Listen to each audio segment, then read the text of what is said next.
रिया भाभी का फोन आया था। अनुपमा के घर लौटते ही राधिका ने बेटी को सूचित किया, पर अनुपमा तो मानो वहां होकर भी वहां नहीं थी। उसने अपना पर्स एक ओर फेंका, सैंडल उतारे और सोफे पर पसर गई। कुछ देर तो राधिका बात को मुंह में दबाए बैठी रही, फिर आंखें मूंदे लेटी रही।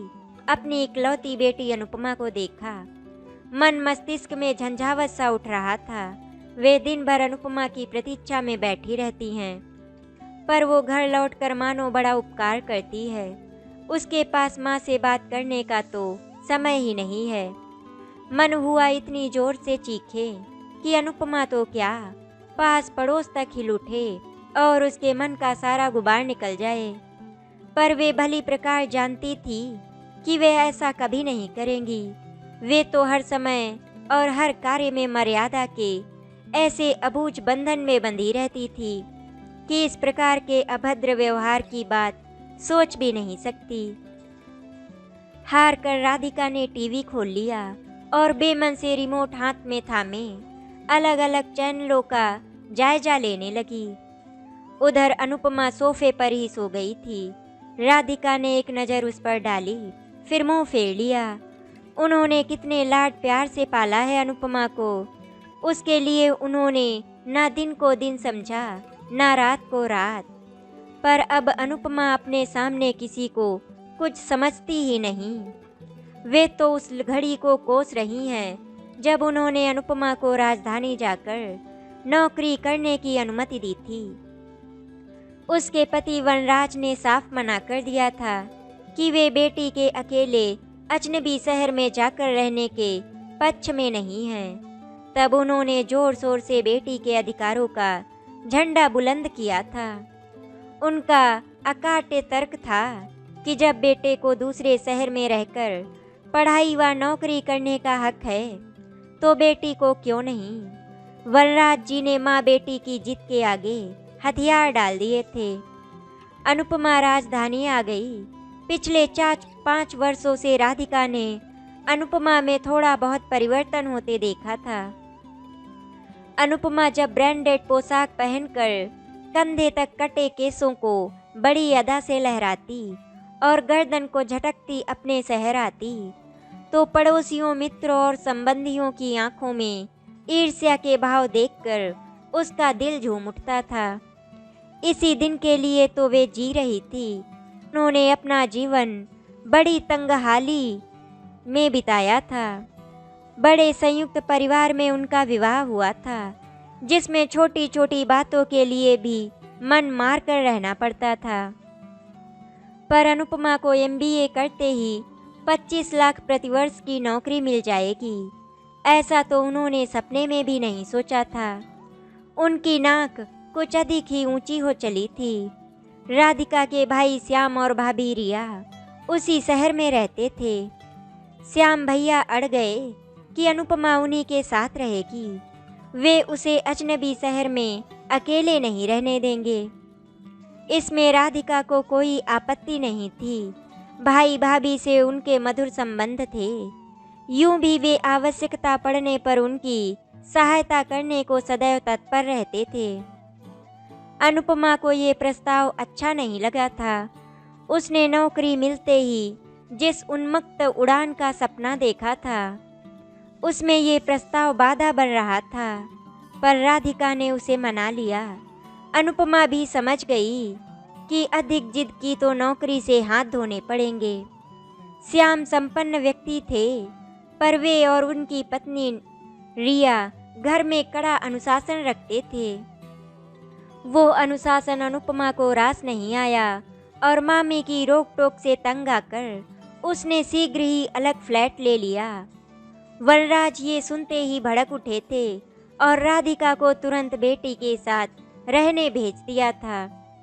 पर राधिका 4 दिनों में ही ऊब गई थी। अनुपमा सुबह 9 बजे घर से निकलती तो फिर रात 8 बजे तक ही घर लौटती। घर में रहती भी तो या तो टीवी में व्यस्त रहती या फिर लैपटॉप में। राधिका का वश चलता तो वे कब की लौट जाती, पर वनराज की आज्ञा का उल्लंघन करके वे नया बखेड़ा नहीं खड़ा करना चाहती थी। राधिका न जाने कितनी देर अपने ही विचारों में खोई रहती कि तभी अनुपमा की आवाज़ ने उन्हें चौंका दिया। माँ, कहाँ खोई हो? अपनी माँ से बात करने का तो तुम्हें समय ही नहीं मिलता। राधिका तीखे स्वर में बोली। मम्मी, नाराज हो गई क्या? कह अनुपमा ने बड़े लाड से माँ के गले में बाहें डाल दी। नाराज होने वाली मैं कौन होती हूँ? आपको नाराज होने का पूरा अधिकार है, पर नाराज होने का कोई कारण भी तो हो। मैंने कहा था कि रिया भाभी का फ़ोन आया था, पर तुमने तो पलटकर उत्तर देना भी जरूरी नहीं समझा। मैंने सुना था माँ, पर उसमें उत्तर देने जैसा क्या था? मैं भली भांति जानती हूँ कि रिया मामी ने क्या कहा होगा। अच्छा, बड़ी अंतर्यामी हो गई हो तुम। तो तुम ही बता दो क्या कहा था उन्होंने। राधिका चिहुक उठी। मेरी बुराइयों का पिटारा खोल दिया होगा और क्या।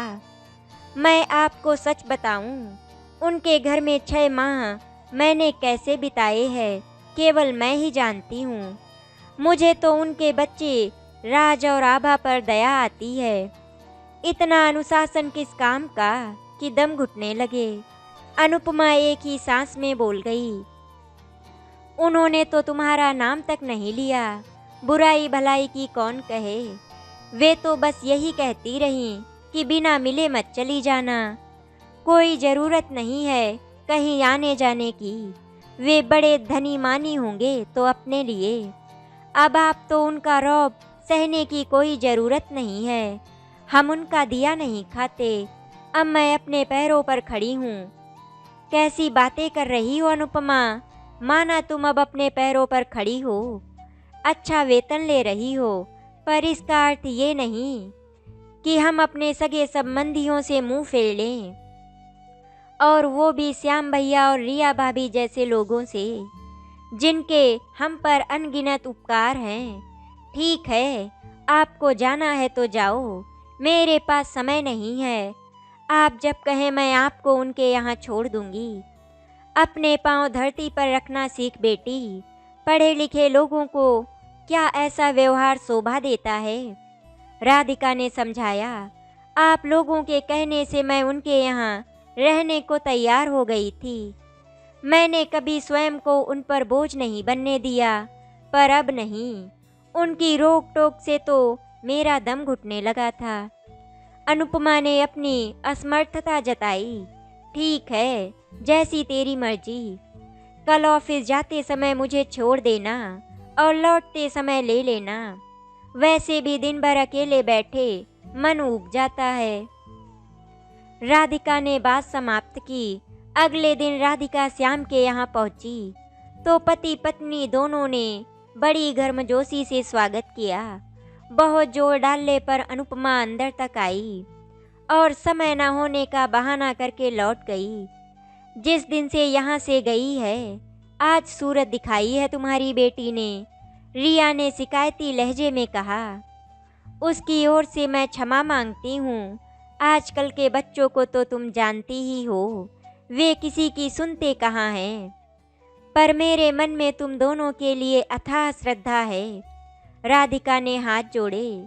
क्षमा याचना मांगने का समय नहीं है राधिका, सतर्क हो जाने का समय है। मैं किसी के व्यक्तिगत मामलों में हस्तक्षेप नहीं करना चाहता, पर तुम्हें बर्बाद होते भी तो नहीं देख सकता। क्या कह रहे हो भैया? मैं कुछ समझी नहीं। राधिका का मन किसी अनजानी आशंका से धड़क उठा था। तुमने पूछा नहीं कि अनुपमा यहाँ से क्यों चली गई? पूछा था, पर वो तो आपको ही भला बुरा कहने लगी। कहती है कि आपके कठोर अनुशासन में उसका दम घुटने लगा था। स्वयं को सही साबित करने के लिए कुछ तो कहेगी ही, पर मैं तुमसे कुछ नहीं छिपाऊंगा। आगे तुम्हें जो उचित लगे करना, हम बीच में नहीं पड़ेंगे। श्याम भैया बोले। ऐसी क्या बात है भैया, मेरा दिल बैठा जा रहा है। राधिका घबरा उठी। इस तरह कमजोर पड़ने की जरूरत नहीं है तुम्हें, तुमको युक्ति से काम लेना पड़ेगा। पर बात क्या है भैया? राधिका यहाँ आई तो 2-3 सप्ताह तो सब ठीक रहा, पर फिर उसके ढेरों मित्र आने लगे। रात के 12-12, 1-1 बजे तक पार्टियां चलती, कान फोड़ो संगीत बजता। पहले तो हमने कुछ नहीं कहा, पर जब पड़ोसी भी शिकायत करने लगे तो कहना पड़ा। हमारी भी कोई मर्यादा है, श्याम ने विस्तार से बताया। आपसे क्या छिपाना राधिका दीदी, मैंने स्वयं अनुपमा के मित्रों को नशीली दवा तथा शराब लेते देखा है। इन युवाओं के व्यवहार के संबंध में क्या कहूँ। उन्हें खुलेआम शालीनता की सभी सीमाएं लांघते देखा जा सकता था। रिया ने भी अपनी बात कह डाली। राधिका को कुछ क्षण ऐसा लगा जैसे हवा भी थम गई हो। श्याम बाबू और रिया ने उनके चेहरे का रंग उड़ते और बदलते देखा। राधिका, क्या हुआ? इस तरह चुप क्यों हो? कुछ तो कहो। श्याम घबरा गए। बोलूंगी भैया, अवश्य बोलूंगी, पर सबसे पहले तो आप दोनों ये भली भांति समझ लीजिए कि मुझे अनुपमा पर अटूट विश्वास है। आपको अपना समझकर उसे आपके साथ रहने को मनाया था। वो तो किसी संबंधी के साथ रहना ही नहीं चाहती थी। राधिका हर शब्द चबा चबा कर बोली। क्या कह रही हो दीदी? अनुपमा हमारी बेटी जैसी है, हम क्या उस पर झूठे आरोप लगा रहे हैं? रिया ने कहा। बेटी जैसी है ना, पर बेटी तो नहीं, इसीलिए तो आप लोग जलते हैं उससे। है कोई लड़की मेरी अनुपमा जैसी इस पूरी बिरादरी में? हर कक्षा में सर्वप्रथम रही है वो। आज इतनी सी आयु में इतनी ऊंची नौकरी कर रही है, इसीलिए सब बौखला गए हैं। और फिर राधिका रो पड़ी। श्याम बाबू सन्न रह गए।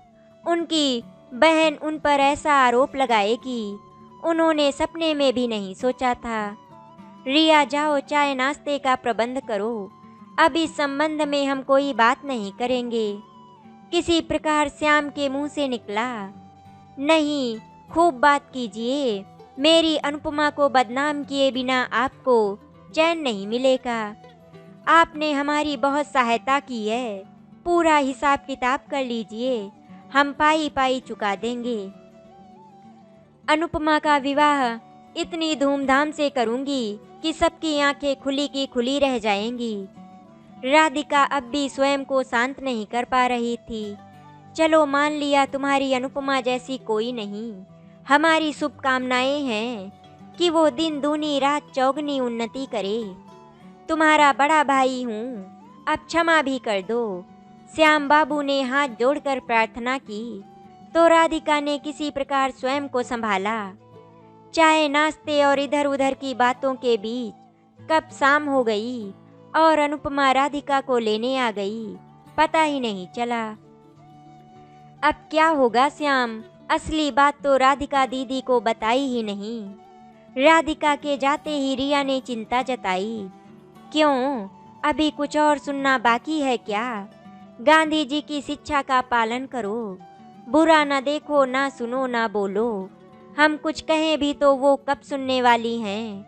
उसे पुत्री मोह के आगे कुछ नहीं सूझेगा। श्याम ने पत्नी को 2 टूक शब्दों में बताया। मिलाई अपने भाई भाभी से। घर पहुंचते ही अनुपमा ने प्रश्न किया। मिलाई और खरी खोटी भी सुना कर आई हूँ। वे होते कौन है मेरी बेटी पर आरोप लगाने वाले? राधिका गुस्से से भरे स्वर में बोली।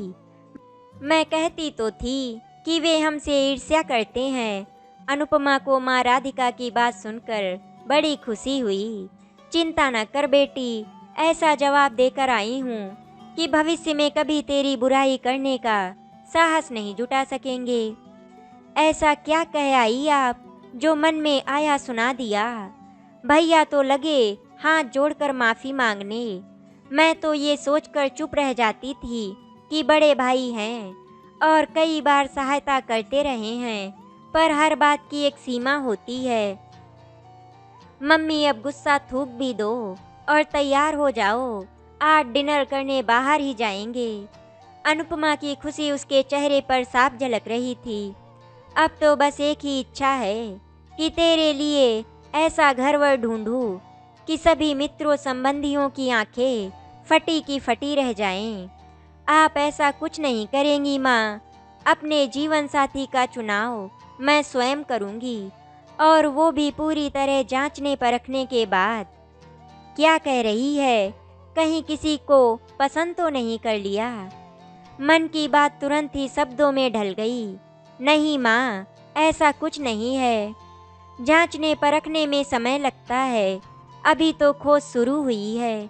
अनुपमा ने हंसी में बात टालनी चाहिए, पर राधिका का दिल दहल गया। अनुपमा डिनर के लिए उन्हें एक क्लब में लेके गई। वहां उपस्थित युवक युवतियों से वो ऐसे घुल मिल रही थी मानो उन्हें सदियों से जानती हो। अनुपमा उन्हें जूस का ग्लास थमाकर अपने मित्रों के साथ व्यस्त हो गई, जो तेज संगीत की धुन पर एक दूसरे में डूबे थिरक रहे थे। खा पी कर घर लौटते रात के 12 बज रहे थे। तभी कार में अजीब गंध ने राधिका को चौंका दिया। ये क्या है अनुपमा, तुमने पी रखी है क्या? उफ माँ, अपनी मध्यम वर्गीय मानसिकता से बाहर निकलो। उच्च वर्ग में साथ देने के लिए थोड़ी बहुत पीने को बुरा नहीं मानते। ये तो आधुनिकता की निशानी है।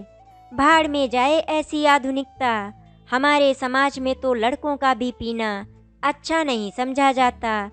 लड़कियों की बात तो दूर रही, आप तो श्याम मामा और मामा जी की तरह बात करने लगी। थोड़ी सी पीने से कोई शराबी नहीं हो जाता।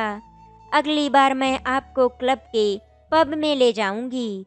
वहाँ देखिएगा कितनी लड़कियाँ बैठी रहती हैं। मुझे नहीं देखना कुछ भी। अच्छा हुआ कि तुम्हारा असली चेहरा सामने आ गया। मैं भी कितनी मूर्ख हूँ। तुम्हारी बातों में आकर मैं श्याम भैया से भी झगड़ा कर बैठी और राधिका रो पड़ी। अगले कुछ दिन राधिका ने अपने अकेलेपन से जूझते हुए बिताए। वे अनुपमा का एक नया ही रूप देख रही थी। उसके काम पर जाने के बाद वनराज से बात करके वे मन हल्का कर लेती थी। सप्ताह के अंत में अनुपमा अक्सर आधी रात को घर लौटती। वे कुछ कहती तो उसका यही घिसा पिटा उत्तर होता कि वो उनकी तरह चौके चूल्हे में अपना जीवन नहीं गंवा सकती। माँ, मैं आपके चेहरे से आपकी पीड़ा समझ सकती हूँ। आप पापा के पास क्यों नहीं लौट जाती? एक दिन अनुपमा ने माँ राधिका से साफ कह दिया। क्या कहना चाहती हो तुम? राधिका ने प्रश्न किया। यही कि इस आयु में मुझसे अधिक पापा को आपकी आवश्यकता है। उसकी चिंता तुम मत करो तो अच्छा है। तुम्हारे पापा ने ही मुझे यहाँ भेजा है, पर यहाँ आकर मुझे भी उनकी बात समझ में आने लगी है। तुम्हारे लक्षण ठीक नहीं नजर आ रहे हैं। ऐसा क्या देख लिया आपने जो मेरे लक्षण बिगड़ते दिखने लगे? अपने बेटे रोहन के लक्षणों की कभी चिंता नहीं की आपने। अनुपमा बेहद कटु स्वर में बोली। अपने भाई पर इस तरह आरोप लगाते तुम्हें शर्म नहीं आती? मैं जब भी उससे मिलने जाती हूँ, आसपास के लोग उसकी प्रशंसा करते नहीं थकते, जबकि यहाँ तुम श्याम भैया और रिया भाभी से लड़ झगड़ कर अकेले रहने चली आई। तुम ही बताओ कि क्लब से नशे में धुत लौटकर तुम किसका सम्मान बढ़ा रही हो? मामा जी और मामी जी से तो आप भी लड़ झगड़ कर आई हैं। मेरे ऊपर उंगली उठाने से पहले ये तो सोच लिया होता। इसी मूर्खता पर तो मैं स्वयं को कोस रही हूँ। वे तो तुम्हारे बारे में कुछ और भी बताना चाहते थे, पर मैं ही अपनी मूर्खता से उनकी बोलती बंद कराई। उसके लिए दुखी होने की आवश्यकता नहीं है। मेरे संबंध में कोई बात आपको किसी और से पता चले, उससे अच्छा तो यही होगा कि मैं स्वयं बता दूं। मैं और मेरा सहकर्मी अर्णव साथ रहते हैं। आप आ रही थी, इसीलिए वो कुछ दिनों के लिए घर छोड़कर चला गया है। अनुपमा बिना किसी लाग लपेट के बोली। उफ, ये मैं क्या सुन रही हूँ? संस्कारी परिवार है हमारा, ऐसी बातें बिरादरी में फैल गई तो तुमसे कौन विवाह करेगा। राधिका बदहवास हो उठी। आप उसकी चिंता न करो, मैं बिरादरी में विवाह नहीं करने वाली। ठीक है, साथ ही रहना है तो विवाह क्यों नहीं कर लेते तुम दोनों। अभी हम एक दूसरे को परख रहे हैं। कुछ समय साथ रहने के बाद यदि हमें लगा कि हम एक दूसरे के लिए बने हैं तो विवाह की सोचेंगे। वैसे भी विवाह नाम की संस्था में मेरा या अर्णव का कोई विश्वास नहीं है। इसके बिना भी समाज का काम चल सकता है। अनुपमा अपनी ही रौ में बोले जा रही थी। समझ में नहीं आ रहा था कि मैं रोऊं या हंसूं। तुम्हारे पापा को पता चला तो पता नहीं वे इस सदमे को सह पाएंगे या नहीं। राधिका रो पड़ी। मम्मी, ये रोना पीटना बंद करो। आप कहो तो अर्णव को यहीं बुला लूं, आप भी उसे जांच परख लेंगी। अनुपमा ने प्रस्ताव रखा। तुम्हारा साहस कैसे हुआ मेरे सामने ऐसा बेहुदा प्रस्ताव रखने का। राधिका की आंखों से चिंगारियां निकलने लगी। ठीक है, आप नाराज मत होइए, भविष्य में कभी ऐसी बात नहीं कहूंगी। राधिका का क्रोध देखकर अनुपमा ने तुरंत पैतरा बदला, पर राधिका को चैन कहाँ था। वे रात भर करवटें बदलती रहीं। कभी बेचैनी से टहलने लगती तो कभी प्रलाप करने लगती। वे वनराज से बात करने का साहस भी नहीं जुटा पा रही थी। रात भर सोच विचार कर वे इस निर्णय पर पहुंची कि अनुपमा की बात मान लेने में कोई बुराई नहीं है। अर्णव साथ आकर रहेगा तो वे उस पर दबाव डालकर उसे विवाह के लिए राजी कर लेंगी। अंततः उन्होंने अर्णव को साथ रहने की अनुमति दे दी। वो दूसरे ही दिन साथ रहने के लिए आ धमका। राधिका को जब भी अवसर मिलता वे दोनों को विवाह बंधन के लाभ गिनाती, पर अनुपमा और अर्णव अपने तर्कों द्वारा उनके हर तर्क को काट देते। इतनी मानसिक यातना उन्होंने कभी नहीं झेली थी। वे मन ही मन इतनी डरी हुई थी कि सारे प्रकरण की जानकारी वनराज को देने में मन कांप उठता था। इसी ओहापोह में कब 3 माह बीत गए उन्हें पता ही नहीं चला। अपने सभी प्रयत्नों को असफल होते देखकर उन्होंने सारी जानकारी अपने पति को देने का निर्णय लिया।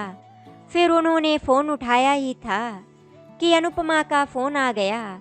मम्मी, हम 8-10 सहेलियों ने रात्रि उत्सव का आयोजन किया है। मैं आज रात घर पर नहीं आऊँगी, कल सुबह मिलेंगे। शुभ रात्रि कह अनुपमा ने उन्हें सूचित किया और फ़ोन काट दिया। उनकी प्रतिक्रिया जानने का प्रयत्न भी नहीं किया। कौन है ये सहेलियाँ जिनके साथ इस पार्टी का आयोजन किया जा रहा है? उन्होंने अर्णव के आते ही प्रश्न किया। फेसबुक पर अनुपमा की सैकड़ों सहेलियाँ हैं। मैं कैसे जान सकता हूँ कि वो किसके साथ पार्टी कर रही है? सच पूछिए तो हम एक दूसरे के व्यक्तिगत मामलों में दखल नहीं देते। अर्णव ने हाथ खड़े कर दिए तो राधिका विस्फारित नेत्रों से उसे ताकती रह गई।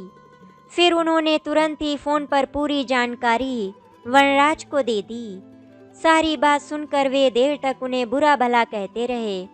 फिर वे काफ़ी देर तक आंसू बहाती रहीं, पर उस दिन उन्हें बहुत दिनों बाद चैन की नींद आई। उन्हें लगा कि शीघ्र ही वनराज आकर उन्हें इस यंत्रणा से मुक्ति दिला देंगे। वे बहुत गहरी नींद में थी जब फ़ोन की घंटी बजी। हेलो, कौन? उन्होंने उन्नीदे स्वर में पूछा।